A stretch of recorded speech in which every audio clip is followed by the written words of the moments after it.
Sabe, dirigir é uma daquelas coisas que a gente faz quase no automático, né? Mas a verdade é que exige atenção total. Um piscar de olhos, uma decisão errada e, de repente, tudo pode mudar. Hoje, a gente vai investigar a fundo quais são os fatores humanos que mais causam acidentes, acidentes que, na maioria das vezes, poderiam ser totalmente evitados. E para começar, olha só este número, 90%. É chocante, né? Mas é isso mesmo. 90% de todos os acidentes de trânsito são causados por falha humana. Ou seja, a grande, imensa maioria dos acidentes acontece por causa de uma decisão errada de quem está ali no volante. Tá, mas o que é exatamente essa tal de falha humana?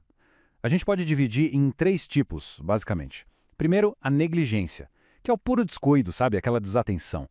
Depois vem a imperícia, que é a falta de habilidade mesmo, falta de técnica para lidar com o carro ou com uma situação específica.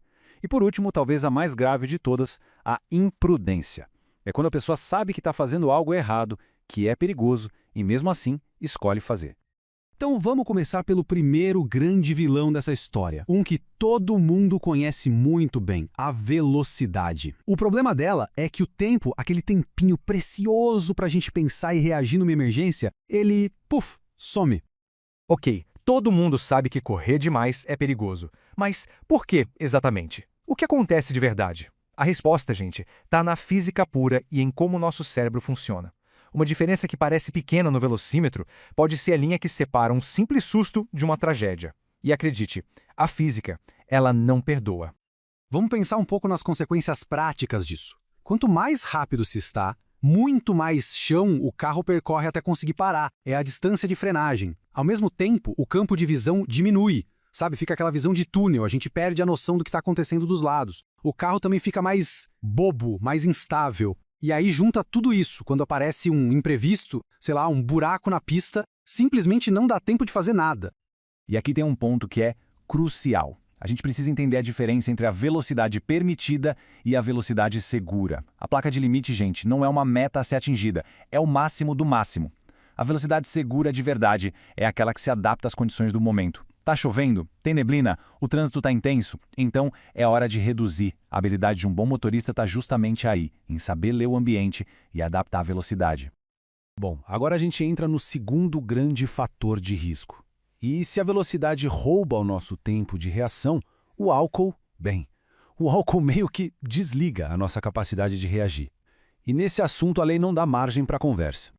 E é isso, simples e direto, não tem meio termo, não tem só um pouquinho. Dirigir depois de beber não é só uma infração, não é um deslize, é crime previsto no Código de Trânsito Brasileiro. E as consequências, como a gente pode imaginar, são seríssimas.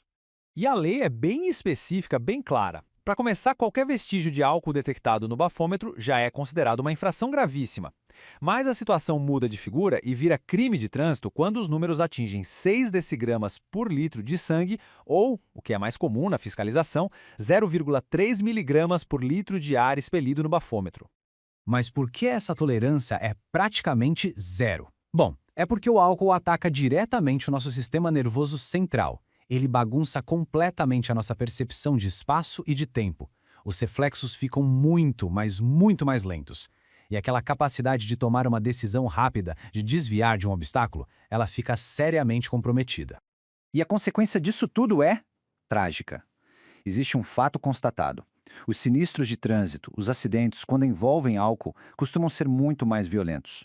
O impacto é mais forte e o resultado, infelizmente, são lesões gravíssimas, muitas vezes irreversíveis, e em muitos casos, a perda de vidas. Chegamos agora ao terceiro cúmplice dos acidentes, um que infelizmente se tornou parte do nosso dia a dia: o celular. Uma distração que parece inofensiva, mas que é literalmente fatal. Agora, se preparem para o número mais de 400%. É isso. Usar o celular enquanto dirige aumenta a chance de um acidente em 400%. Não é o dobro, não é o triplo, é um risco absurdamente maior. E por que o risco sobe tanto? Pensem nisso. 5 segundos. É o tempo mínimo que uma pessoa leva para desviar o olhar, ler uma mensagem rápida e voltar a atenção para a pista. Só que, a 80 km por hora, em 5 segundos o carro anda a distância de um campo de futebol inteiro. É como dirigir essa distância toda, de olhos fechados. É assustador, não é? É exatamente por isso que a lei é tão dura. Manusear o celular ao volante é uma infração gravíssima. E o perigo não é só o que está na sua frente. Com essa distração, é muito fácil não ver uma placa, por exemplo, uma de proibido ultrapassar, e acabar fazendo uma manobra que leva a um acidente frontal, um dos tipos mais perigosos que existem. Então, a gente já viu os 3 grandes vilões: velocidade excessiva, álcool e uso do celular. O diagnóstico está feito. A grande questão agora é, tá, e o que a gente faz com tudo isso? Como a gente pode caminhar para um trânsito mais seguro para todo mundo? Uma das respostas mais modernas para isso é um conceito chamado de sistemas seguros. A lógica é genial e bem simples. Em vez de focar apenas em culpar quem erra, a ideia é criar um sistema que ajude a prevenir o erro ou que minimize as consequências dele. Um exemplo prático: aumentar a fiscalização de forma inteligente, concentrando perto de áreas com bares e baladas nos fins de semana. É ser proativo, sabe? É agir antes que a tragédia aconteça.